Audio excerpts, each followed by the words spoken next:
La Fondation Conscience Soufie. Pourquoi? Eh bien, on peut dire de manière évidente que l'islam est actuellement la proie d'inversion de sens, de négation, de dévoiement. Il y a une sorte de négation, on pourrait dire, préméditée, ce qu'on appelle maintenant donc le djihadisme, une chose qui porte mal son nom d'ailleurs. Et il faut mettre un nom à ça. Quelle est l'origine de cette négation même du message de l'islam?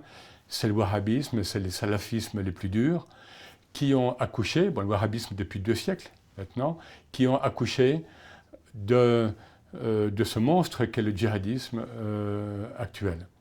Alors, c'est un abcès, mais cet abcès qu'est le djihadisme n'est qu'un symptôme parmi d'autres d'une crise plus globale qui concerne notre monde donc mondialisé.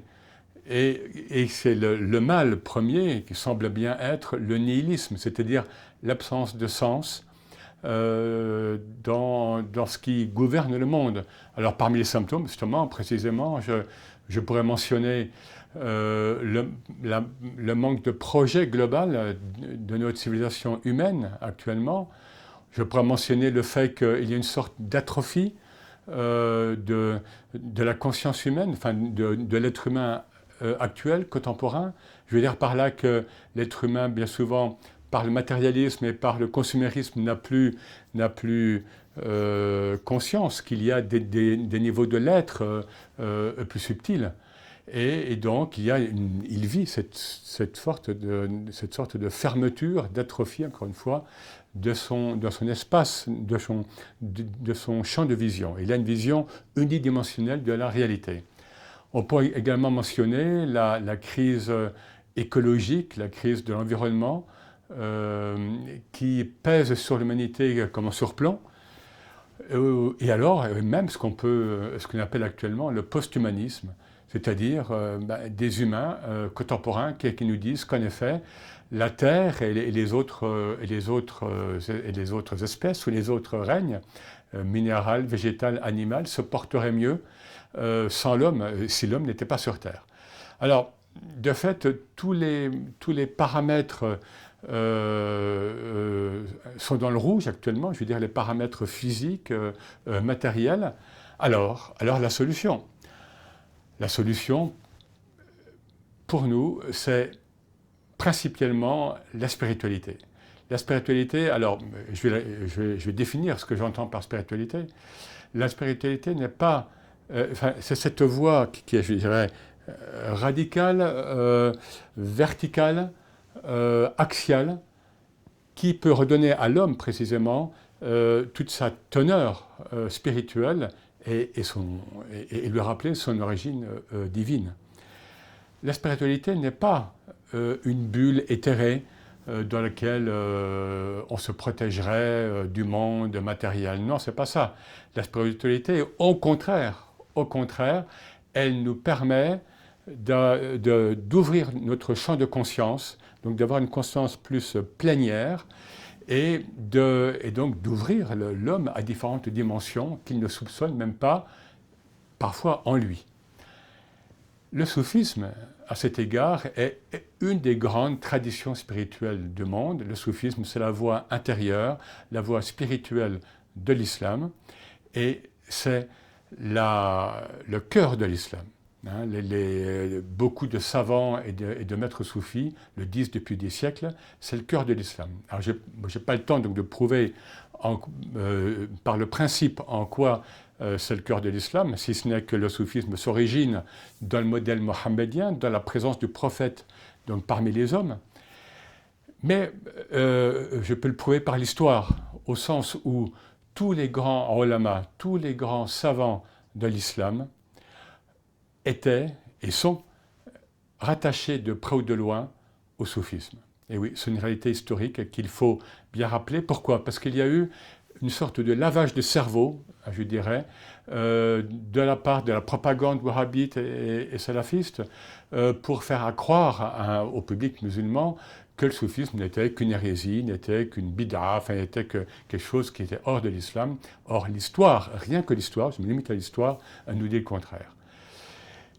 Donc le soufisme a nourri la spiritualité, ça c'est historique encore une fois, de millions de musulmans depuis le XIVe siècle, depuis la présence du prophète parmi nous. Maintenant, qu'est-ce qui se passe? Dans notre monde mondialisé, eh bien, le soufisme doit sortir au monde. Il doit donner, par générosité, par miséricorde, il doit offrir au monde donc cet universalisme, cet amour universel, cette sagesse, cette énergie qui est là et la proposer au monde à qui l'on veut. Donc, la Fondation Conscience Soufie n'est pas une confrérie de plus, c'est-à-dire une voie initiatique, une tariqa. Non, les tariqas, elles ont leur rôle.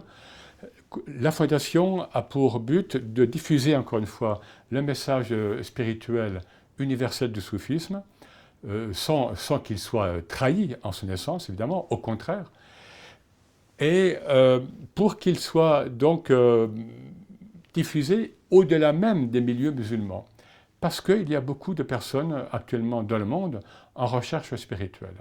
Donc la Fondation Conscience Soufie met en œuvre plusieurs modalités d'intervention. Je vais mentionner très rapidement les 5 axes qu'elle développe pour l'instant.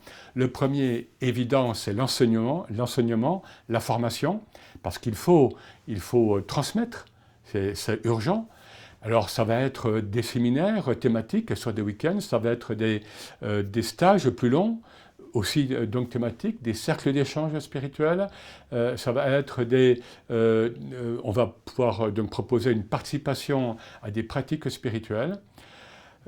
L'enseignement, c'est également pouvoir faire goûter à un public énorme, je dirais immense, que ce soit en Europe comme au Maghreb d'ailleurs, un public qui est peu ou bien pas arabisé, lui proposer de goûter la richesse du vocabulaire coranique, donc du langage coranique et la pluralité des sens du Coran, de la tradition prophétique, donc des paroles du prophète et des textes soufis.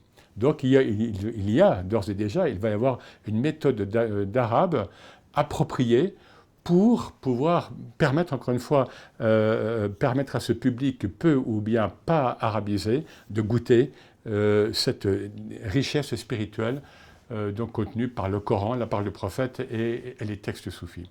L'enseignement, c'est également, évidemment, la jeunesse. Donc il y aura des séminaires, donc des ateliers de sensibilisation à la spiritualité ou à l'islam spirituel pour les jeunes, musulmans ou autres. Tout cela est encore à voir.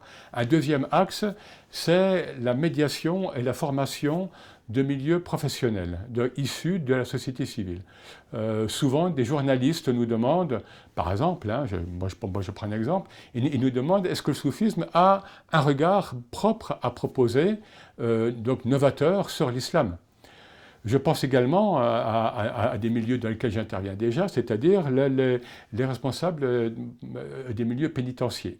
Et oui, donc qu'est-ce qu'on peut proposer aux prisonniers, notamment musulmans, ou dits musulmans, pour les nourrir donc spirituellement.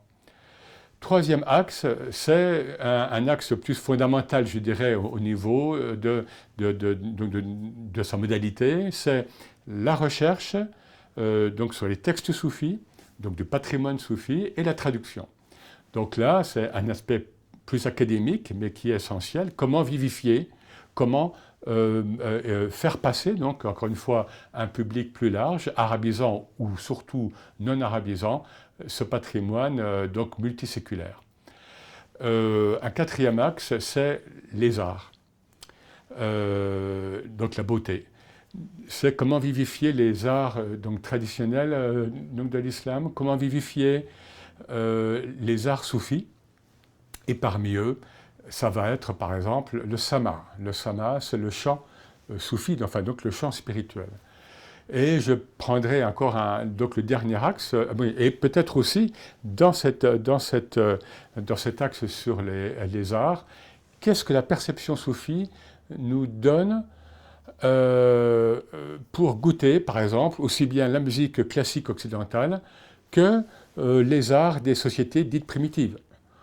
Donc je veux dire par là, comment l'universel qui est contenu dans l'islam même et que le soufisme a développé, comment donc ce message peut passer ici et maintenant dans notre monde contemporain. Et puis un cinquième axe, c'est les voyages spirituels et donc des retraites spirituelles pour que les gens donc, se ressourcent. Ça peut être dans le désert, ça peut être donc dans des lieux naturels. Voilà. Pourquoi? Parce qu'il faut positiver. Peut-être au début de mon exposé, mon exposé est peut-être un peu sombre, mais il est évident qu'il y a déjà des germes d'une renaissance, d'un renouveau de conscience de l'humanité par rapport à tous les points que j'évoquais avant. Il y a un renouveau, il y a des germes de lumière, je dirais. Et la fondation, donc Conscience Soufie, s'inscrit dans cette démarche. Elle veut concourir avec d'autres instances, avec d'autres fondations, d'autres énergies, à positiver ce qui se passe dans notre monde et ce qui va se passer dans le monde qu'on va laisser à nos enfants. Conscience Soufie, plus qu'une option, une urgence.